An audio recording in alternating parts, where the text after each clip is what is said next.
Hi, this is Monica. Welcome to another pregnancy update of ours. They are a little more few and far between than I would like. This video I filmed a little chaotically because I'm with my baby right now and she's obsessed with technology. So she is 9 months old. So I'm doing my best to film this. So if it seems a little crazy, that's why. And I ended up here last, but this is probably the best filming spot that I had.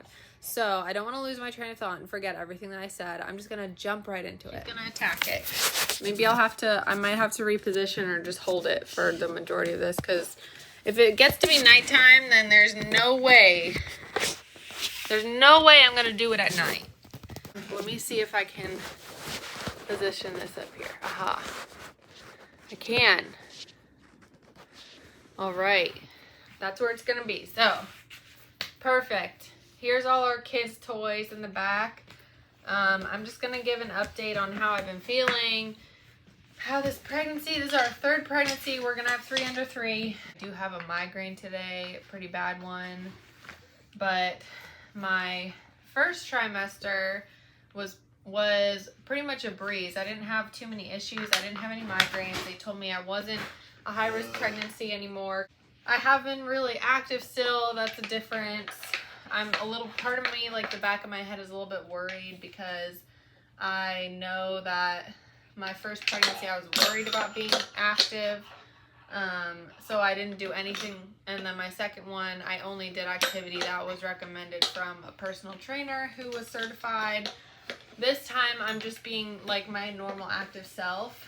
I did get to a really healthy place after I had her. So I feel like I'm just continuing on as normal, which is what my OB says to do. But in my mind, in the back of my mind, I'm like, oh my God, if I'm not careful enough, I'm going to lose the baby. I can't be like afraid to do what I feel like I need to do to feel myself and get through the day. And taking care of like 2 babies, like my back hurts, I need to stretch. There's yard work that has to be done right now, and I'm not going to just let it sit and not do it. I'm not that kind of person, so if something needs to be done, I'm going to do it. I did get the gender, so it's a surprise because we have 2 girls, so everyone is presuming that the third one is a boy, and it might be, but I'm not going to say anything yet because it's too fun for me to keep a secret. I'm going to do a gender reveal at her birthday, October 5th.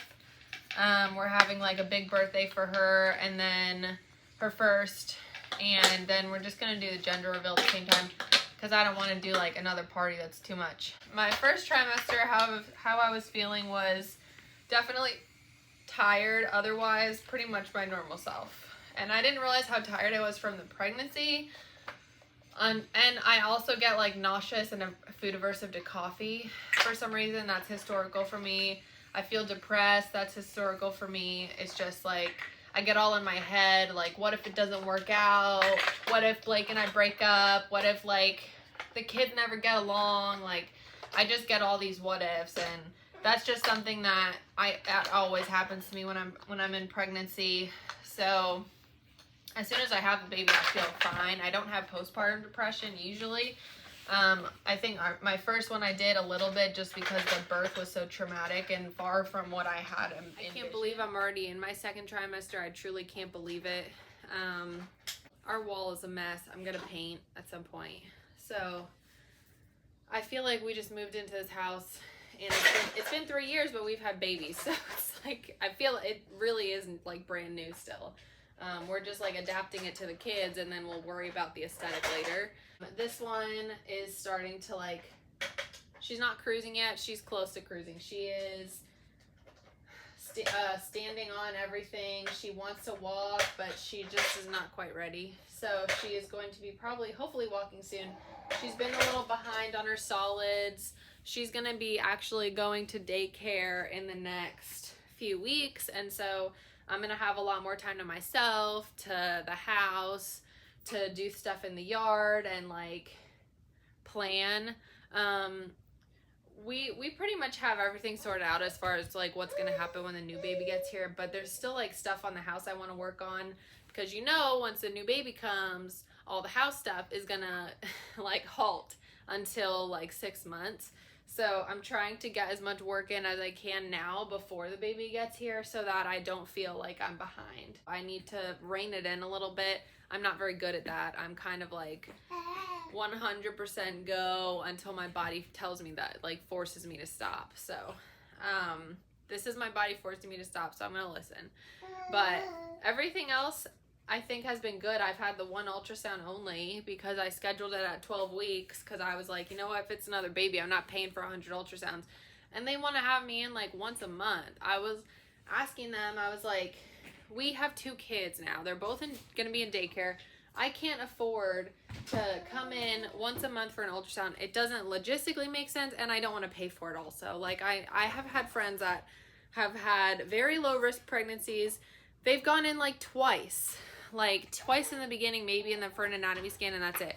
And they're telling me I have to come in once a month, and I'm just like, I don't think that's entirely accurate. But you realize if I fit it in my schedule to come in, I'm not going to pay your bill right away because I told you I didn't want to do it. They charge you for a urinalysis, they charge you for blood work, they charge you for like literally everything, and you don't realize it at the time, and then it adds up. Like, and then when you have the baby, you have to pay all these bills from OB visits. You also have to pay for the birth itself because I have to be hospitalized from my like historical high blood pressure. So I'm gonna have to do it in the hospital. I mean, I don't have to, but for my own like peace of mind, for the safety of the baby, I have to. So that's what I'm gonna be doing. And so it's just, it's something extra that I would like to avoid. And I don't fully understand what visits I can skip more than just the anatomy scan, obviously, is important. All these other visits are just listening for the baby's heartbeat. I'm losing my breath already. I'm starting to show. This is me right now. This is 14 weeks I'm at right now, so I'm a little bit into the second trimester. I'm going to be 15 weeks on Tuesday, so I'm like 14 and a half. I think that's everything. I don't think I have anything else too much to add. I'm doing baby aspirin for my blood pressure. I'm doing the prenatals, which I need to be better about because they make me feel nauseous this time if I don't take them at night. So if I forget, I used to take them in the morning when I forgot, and then I'd be like, oh, it's fine. But if I take them in the morning now, I'm so nauseous throughout the rest of the day. And I have Zofran, and even with Zofran, it makes me feel off. So have to take them at night, have to remember to do that. I'm actually supplementing my vitamin D. I think last time they told me to, and I never did. So this time I actually am supplementing it. So that's good. Hello.